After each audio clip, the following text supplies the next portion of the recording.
Good morning, everyone. I'm Hemish Purushottam, Company Secretary of Aster DM Healthcare Limited.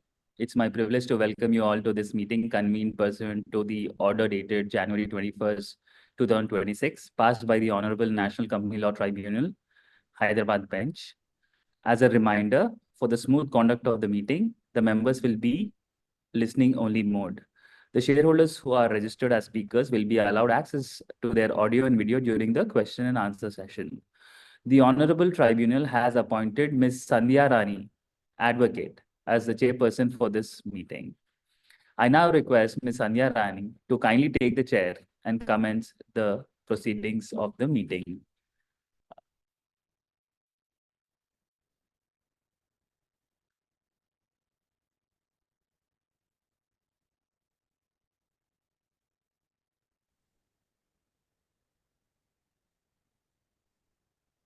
Ms. Sandhya Rani, now you can proceed with the meeting. Good morning, all. Dear shareholders, it gives me an immense pleasure to welcome you all to this meeting of the equity shareholders of the Aster DM Healthcare Limited, convened pursuant to the order dated January 21st, 2026, passed by the Honorable Tribunal for the purpose of considering and, if thought fit, approving the scheme of amalgamation amongst Quality Care India Limited, that is transferor company, and the Aster DM Healthcare Limited, which is transferee company, and their respective shareholders and creditors under Section 230 to 232 and other applicable provisions of the Companies Act 2013. I would like to inform the members that Ms. Aishwarya Rajshri, Nandiwada Advocate, has been appointed as a scrutinizer by the Honorable Tribunal. This meeting has been duly convened and is by conducted through video conferencing and other audio-visual means in accordance with the directions of the Honorable NCLT. I have been informed that requisite quorum is present through video conferencing to conduct the proceedings of this meeting. The participation of the members through video conferencing is being recorded in compliance with applicable legal requirements. The quorum being present, I call the meeting to order. The company has taken all the necessary steps to ensure that the members are able to attend and vote at this meeting seamlessly. The company has availed the services of National Security Depository Limited, which is NSDL, for providing the facility of remote e-voting participation through video conferencing and e-voting during the meeting. I now introduce the members of the Board of Directors and other attendees who are present here. Ms. Alicia Mupin, who's a Deputy Managing Director. I welcome you, ma'am. Ms. Dr. Zeba and Azad Mupin, Non-Executive Director. Mr. T.J. Wilson, Non-Executive Director. Mr. Jameson Matthew, Independent Director and the Chairperson, Committee and Stakeholders Relationship Committee. Mr. Sunil Kumar M.R., Chief Financial Officer. Mr. Ramesh Kumar S., Chief Operating Officer. And Mr. Hitesh Dada, Chief Investor Relations and M&A Officer.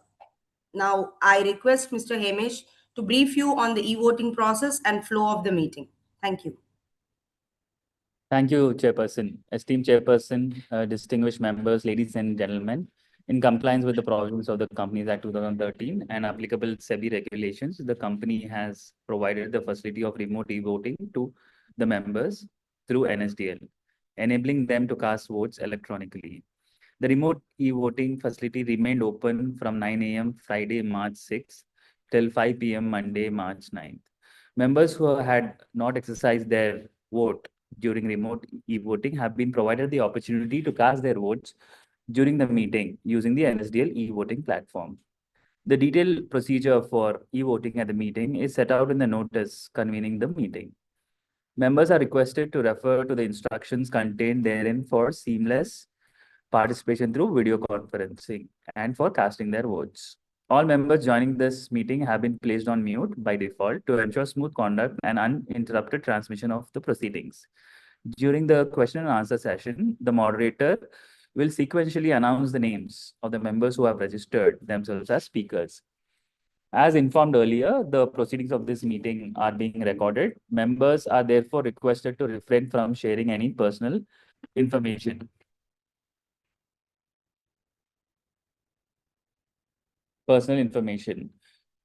I will now outline the flow of the meeting. Ms. Alisha Mupan, Deputy Managing Director, shall begin by briefing the members on silent features of the scheme. Thereafter, we will proceed the question and answer session. The meeting will conclude with the closure of the e-voting window for the proposed resolution. The combined results of the remote e-voting and the e-voting conducted during the meeting will be declared and made available on the website of the company, on the website of NSDL, and also on the website of BSE and NSE within 2 working days. There is one resolution which is proposed to be passed at this meeting, which forms part of this notice convening the meeting. Since the meeting has already been circulated to the members and the resolution has been put to vote through remote e-voting, the resolution is not required to be proposed and seconded. The detailed explanatory statement setting out the material facts in relation to the resolution, including the rationale for the scheme of merger, forms part of the notice. The resolution, as set out in the notice, shall be deemed to be passed today, subject to the receipt of requisite majority of votes in accordance with the applicable provisions of the Companies Act and SEBI regulations. The documents referred in the notice are available for electronic inspection by the members during the meeting on the website of the company and on the website of NSDL. With your permission, I take the notice of the meeting together with the explanatory statement, the scheme of amalgamation, and the accompanying documents as read. Now, I request Ms. Alisha Muban, Deputy Managing Director, to briefly outline the rationale for the proposed merger. Thank you, Hamish. Good morning, everyone. Thank you for joining us today as we reach a pivotal point in our journey. The shareholder voting process for the proposed merger of Quality Care India Limited with Aster DM Healthcare. This is a significant milestone for both organizations. We appreciate the support we have received from all of our stakeholders to bring us to this stage. This journey has been built on a shared conviction in our vision, and we are hopeful that your continued trust will allow us to close this merger by Q1 FY27. By coming together, we will create one of the top 3 hospital chains in India, strengthening our mission to improve healthcare standards and accessibility across the country. To give a background of the GCC segregation paving way for the merger. Following the strategic segregation of our India and GCC business in 2024, Aster has successfully transitioned into a pure-play, India-focused healthcare platform. This milestone has allowed us to unlock significant value as well as dedicate our full resources to expanding our footprint across the Indian landscape. In parallel, Quality Care brings a complementary set of institutions with strong regional leadership and clinical capabilities. The strategic merit is very straightforward. The combined portfolio has low geographic overlap, a stronger presence across key markets, and a clear runway for growth. As we finalize this alliance, we remain committed to a structure that aligns these two organizations with proven growth as well as resilience, positioning us to set new benchmarks in the healthcare sector. This merger remains a cash-neutral transaction and is designed to be EPS accretive right from the first very full year of operations post the merger completion, ensuring that our increased scale translates directly to long-term value for all its shareholders. We have followed highest level of corporate governance standards for this merger, with several market-leading firms helping us on the due diligence, whether it's across legal, financial, tax, technical, ESG, commercial, and IT. Our independent directors were also advised by a separate reputed law firm. By joining forces with the renowned networks of Care Hospitals, KIMS Health, and Evercare, we are creating a powerhouse of 39 hospitals and 10,620 plus beds across 9 states. This merger is about much more than about scale. It's a unified commitment to world-class care, giving us a clear runway for both brownfield as well as greenfield growth. As we move towards becoming Aster DM Quality Care Limited, we are prioritizing strong governance. Dr. Azad Mupin will continue as our Executive Chairman, and to ensure the highest standards for our shareholders, our promoters and Blackstone will hold equal representation on a board where 50% of the directors will be independent.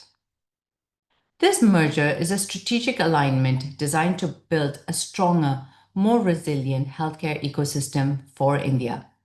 By unifying our networks, we are establishing a presence in 4 additional states: Madhya Pradesh, Chhattisgarh, Odisha, and Tamil Nadu, while strengthening our clinical reach across 28 cities. Beyond sheer size, this union enhances our clinical depth. Both entities currently maintain a Congo specialty mix of over 54%, ensuring we remain a preferred provider for complex tertiary care. Ultimately, this merger is about long-term value creation, uniting a dedicated leadership team with a robust governance framework to deliver sustainable returns and set new benchmarks for healthcare impact in India. Further to this, there are synergies that are ready to be unlocked as we capitalize on our combined scale and operational momentum. We expect to realize these synergies through primarily 3 main levers. We anticipate a substantial near-term EBITDA upside potential of 10 to 15%, largely driven by procurement efficiencies, supply chain optimization, corporate cost rationalization, as well as best practice sharing. This platform enables stronger care pathways and deeper talent pools, including more consistent patient experiences through standardized clinical protocols, as well as improved utilization. Supported by a diversified footprint with almost no geographic overlap, we have a clear multi-year runway to reach a total capacity of 14,710 plus beds. This platform matters because it enables stronger care pathways, deeper talent pools, better standardization of clinical protocols, and more consistent patient experience across geographies. Now, building on the momentum of our foundational years, our performance continues to be robust and broad-based, driven by a deep focus on clinical excellence as well as our operational discipline. In FY25, Aster India delivered strong results with revenue of 4,138 crores and an operating EBITDA of 806 crores, representing a 19.5% margin, all supported by healthy patient volumes and a very favorable payer mix. As we stand at this threshold, our current network of 20 hospitals and over 5,450 beds serve as a solid foundation for what comes next. On a combined pro forma basis, the platform reflects the power of the 2 organizations already operating at scale, having reported 8,105 crore in FY25 and 1,661 crores in EBITDA. This performance has carried forward into 2026, with the platform demonstrating consistent double-digit growth in both revenue as well as operating EBITDA across the first 3 quarters. By maintaining stable margins, about 20% even while adding new capacity, we have proven that our model is not just resilient but also highly scalable. This financial strength is anchored by our high-quality clinical mix, with our Congo specialties now making up over 54% of our activity.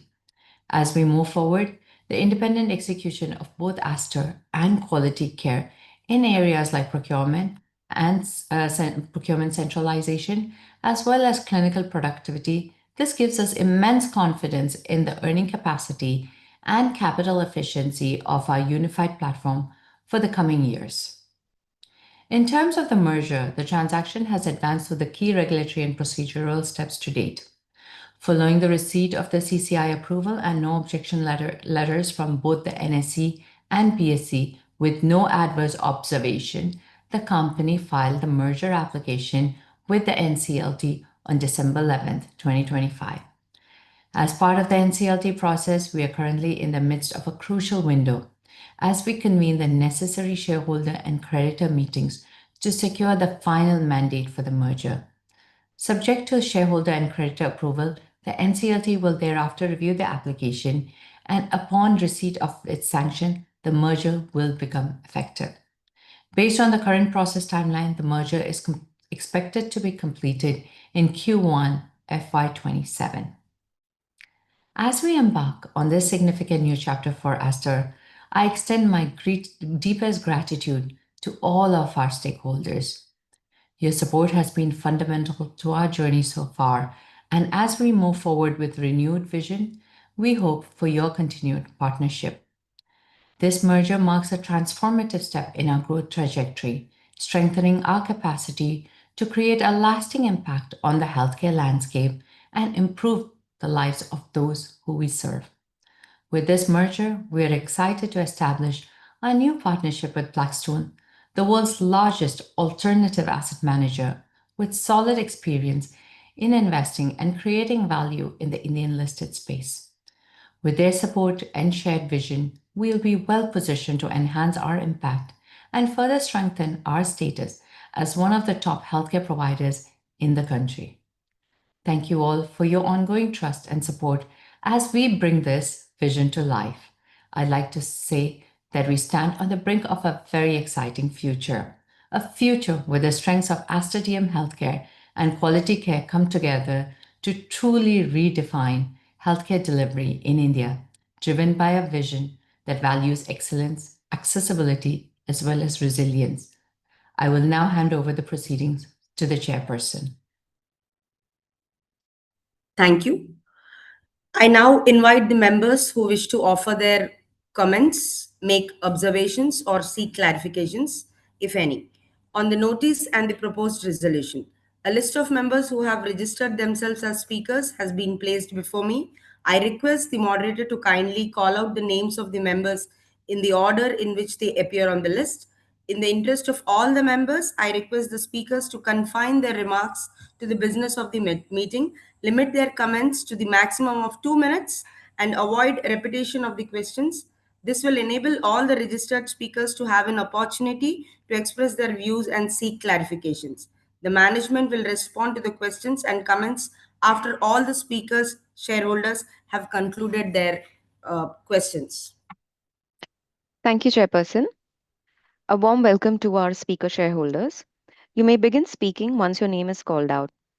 Upon being unmuted, you're requested to kindly state your name and the location from which you're joining before raising your questions or sharing your views. We request you to keep your video on during your address. However, in case you experience any internet connectivity or bandwidth issue, you may switch off your video to ensure smooth audio transmission. As mentioned by the chairperson, each speaker will be allotted a maximum of 2 minutes to present their views or queries. After your questions have been noted, you may log off if you so wish and continue to watch the proceeding of the meeting. I will now call upon our first speaker shareholder, Mr. Bimal Jain, who would like to ask a question on audio mode. Mr. Jain, could you please unmute your mic and go ahead with your question? Hello, am I audible? Yeah. Yeah, thank you, ma'am.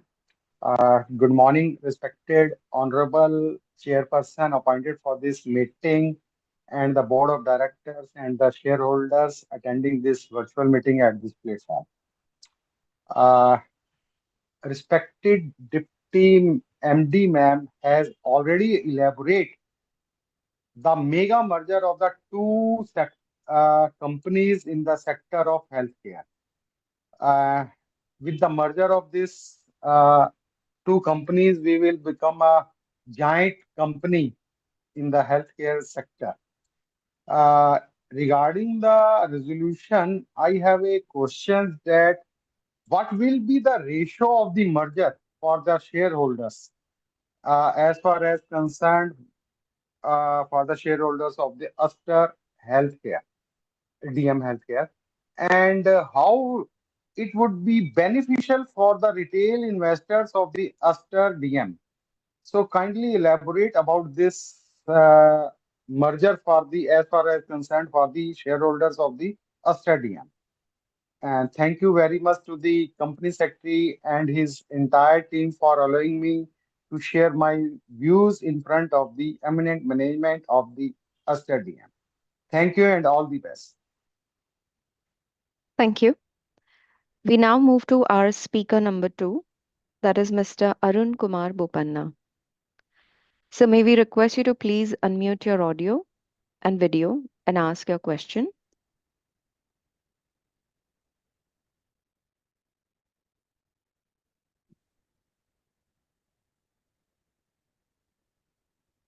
Yeah. Yeah, good morning to everybody. Thanks to Himesh, Sania, and Inba for arranging this meeting. Well, I support this resolution with merger with Quality Care. Well, currently I'm in Hyderabad. I know the goodwill of Care Hospital. It has changed many hands. Luckily, I have not gone as a patient there. As a visitor, I've been there. I hope I'll never be able to go as a patient. And I hope it will be the largest integrated hospital platform in the country to enhance quality, capability, resilience, operational efficiency for long-term sustainability. But my quick questions are, what is the revenue mix and insurance coverage? With rising demand for quality healthcare services, what proportion of billing is projected to be covered by insurance companies? What is the payer mix expected to evolve over the next 3 to 5 years? The integration risk. What are the principal integration risks, particularly cultural alignment between the two organizations, system integration, because billing is always a problem in hospitals. The IT platforms are clinical protocols, and what are the leadership and governance issues to be harmonized? What mitigation mechanics are in place? Synergy and realization. If projected integration synergies do not materialize as expected, what contingency strategies are planned? The human resources and talent retention is a major problem in all the companies, not only healthcare, particularly nurses. I think it is much more. Are you training nurses? Healthcare is fundamentally talent driven. How will the merged entity attract and retain high quality doctors and paramedical professions? What is the strategy to address HR integration challenges and maintain morale during the transition? Investment in advanced medical technology. What capital investments are planned in advanced medical technologies and digital healthcare infrastructure? How will innovation enhance clinical outcomes and operational efficiency? Patient care versus shareholder value. Will patient care remain the central priority while pursuing long-term shareholder value?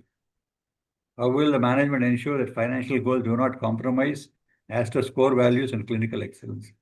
In closing message, I hope this merger represents a defining milestone in Aster DM Healthcare's journey towards becoming a national integrated healthcare leader. I look forward to Aster DM excelling in patient-centric operations, creating sustainable long-term value without compromising its core values with clinical integrity, commitment to quality healthcare.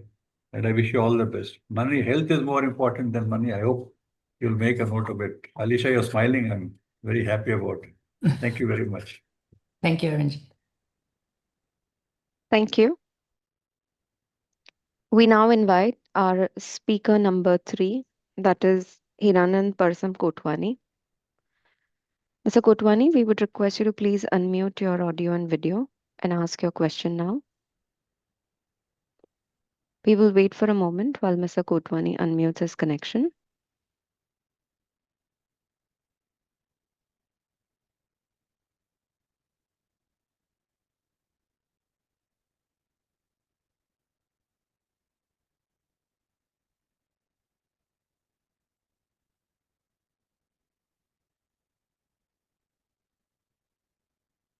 Mr. Kotwani, could you Hello? please Yes, yes. ask? Yes.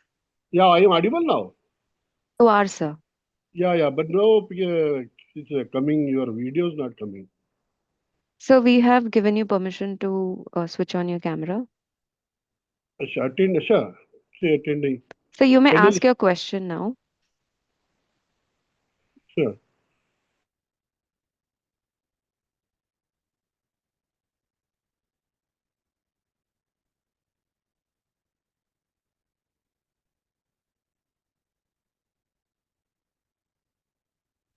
Yeah. Namaste. It is a technical hitch. I am Hiranand Kotwani from Kalyan.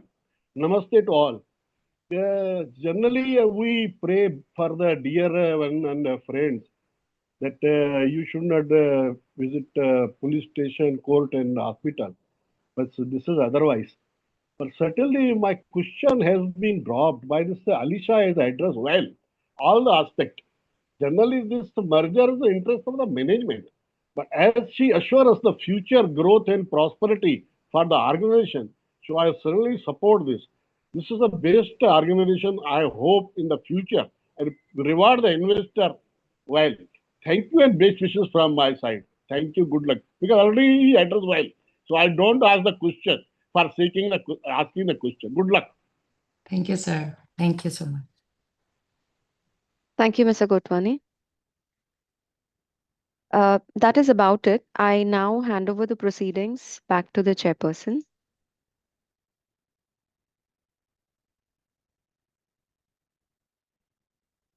Thank you. I now request the management to respond to the shareholders' queries.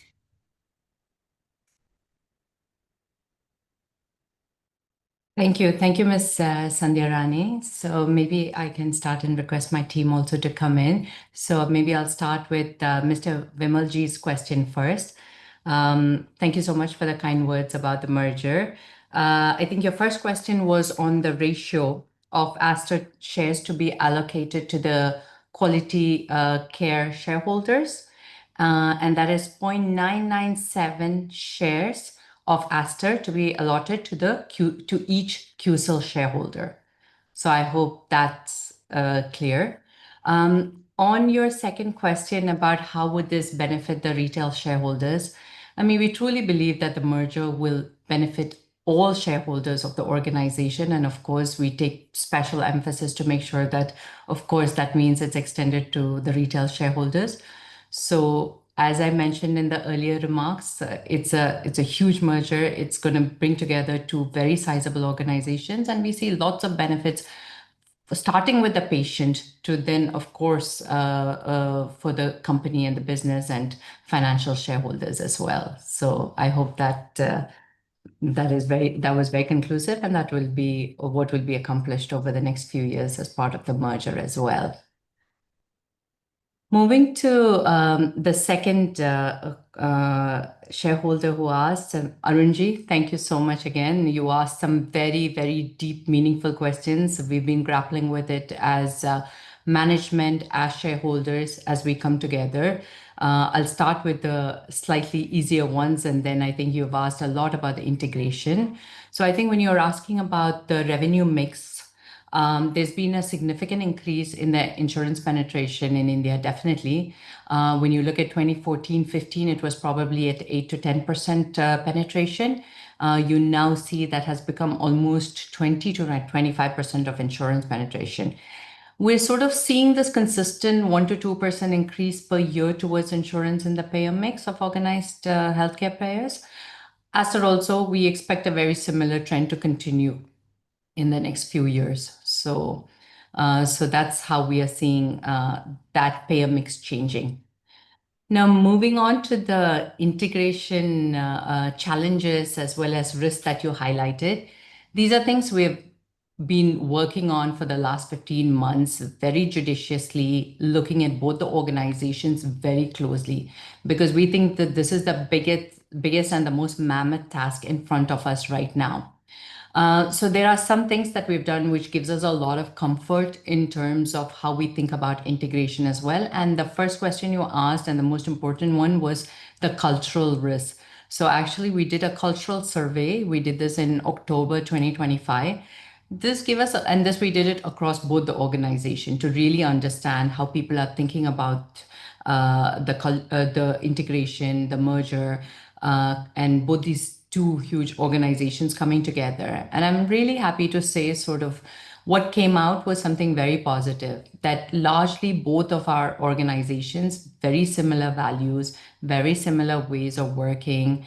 I think the stress points around performance demands, the need to be more valued, this was also very common. And most importantly, the most fundamental point that kind of directs the mission for both the organization was how do we take care of our patients? So that becomes sort of the guiding force for both organizations. So we are in the process of now actually defining what will be the to-be tenets and the cultural tenets of the end organization, so that we define how we expect this entire organization to operate, how we expect people to show up, how we expect people to behave, so that there is clarity from all sides and every single person in the organization is aware this is the priority on how we want to behave and operate as an organization. Now coming to the IT, again, very important point for us, because in healthcare, the IT system is so critical, making sure that we are the access to the patient information. We are able to kind of look after them with all these systems connected together. So actually, technology partners have been fully aligned on the required system changes as well as timelines. All modifications to the core IT environment, these are all scheduled for completion well ahead of day one, followed by also rigorous testing cycles to make sure that there is accuracy, stability, as well as no concerns around the operational continuity as well. I think he then was touching on another very important point, which was both on the leadership as well as the governance. And when we look at the two organizations, we see very complementary leadership styles, very complementary governance structures that are fit for our respective businesses. We have a program office that runs this, and it's called, this entire merger was called Unity. So the Unity program has been made to coexist from a planning perspective through structured leadership alignment discussions, as well as very, very coordinated integration planning, so that we can really understand how will decision making happen in the organization with very, very clearly defined roles, responsibilities, governance expectations, so that we can make sure it's a very unified as well as a cohesive operating model that's going forward. I think Arunji was also asking about synergies, and I know this is a very common question that everyone's thinking about. We're also being very mindful about the synergies, and I think his question was, yes, we have said that we'll have all these benefits, but what happens if they don't materialize? To be honest, the synergies targets that we have set, we believe that they are very realistic and also being very practical in terms of what we can achieve. We've taken into account market constraints, things could happen, but we've kind of planned this over the next 18 to 24 months. So it's not like we're saying that all the benefits will come through in 3 months or 6 months. So it's a very phased approach so that we can be very practical in terms of taking bite-sized sort of projects and levers and ensure that these benefits sort of come through. Also, if you look at the independent organizations, both Aster in the past as well as Quality Care, in their standalone organization, there's been various initiatives on synergy that has been done, where we have already kind of accomplished and executed similar projects. So we do think that we've got that background information and execution also that's been realized. So we don't see a major risk on realizing these synergy benefits that we have been talking about. Of course, this very important point on human resource and talent retention, and we believe that this is one of the largest benefits of the merger itself.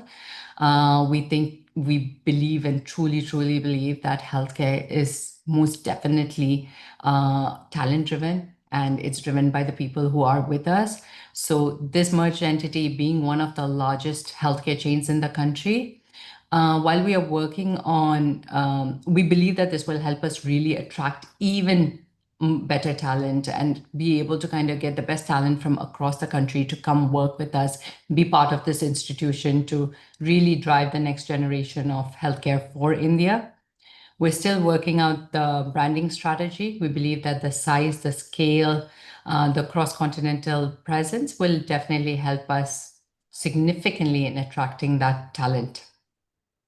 I think there was a question, and this is something which we are working with the CHROs very clearly on what is the employee value proposition. I think this becomes very important for us because we'll be a mammoth organization with close to 50,000 people working. So we're looking very closely at what the HR integration challenges, what could they be.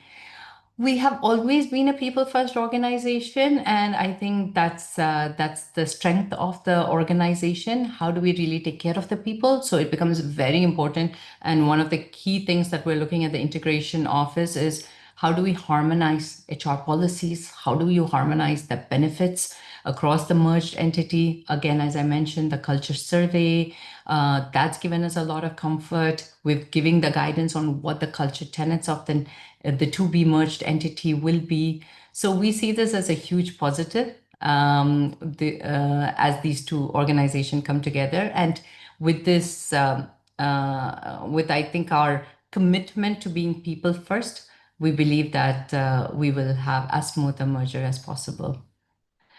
I think there was a question around investments into medical technology. Of course, in healthcare, things are changing so rapidly. So one of the things as an organization we've always done is make sure that we have the best healthcare technology, medical technology available. I think as a combined platform, it will help us to look at more advanced diagnostics, treatment technologies, as well as enhancing our digital platforms. So all of the initiatives and coming together of the two organizations, we definitely think it will help us support even better clinical outcomes through better diagnosis, treatment precision, and more standardized care protocols. The digital integration has been a key focus for both organizations as well, and also looking at automation. This will truly improve operational efficiency as well as improve our care coordination efforts. That also helps in improving the resource utilization, better data-driven decision-making across the network. So I think overall, I would just say that patients are central to our decision-making, and we believe that if we take care of our patients well, then the business will be also very safely taken care of and will have the end outcomes for all the shareholders. So, so I hope that, and I think that was the final point Arunji was making, that health is the most important thing, and that is going to be the most important focus for us, and we believe the rest will always follow. And finally, I think, Mr. Kotwani ji, thank you so much for your kind words. I think you had some questions, but I'm glad I was able to address it in the opening remarks itself. But thank you so much. Really appreciate it.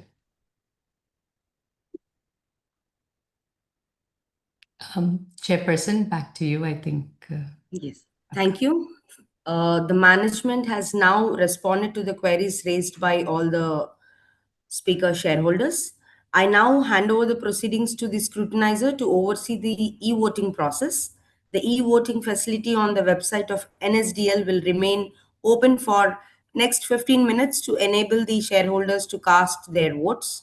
Shareholders are requested to note that once a vote is cast on the resolution, it cannot be modified subsequently. The combined results of the remote e-voting and the e-voting conducted during the meeting will be declared and made available on the website of the company, on the website of NSDL, and also on the websites of NSE and BSE. I would like to thank all the shareholders for their cooperation in ensuring the smooth conduct of this meeting through audiovisual means. I also thank Scrutinizer and all others who have joined the meeting. The meeting shall stand concluded upon the expiry of the 15 minutes from now. Thank you.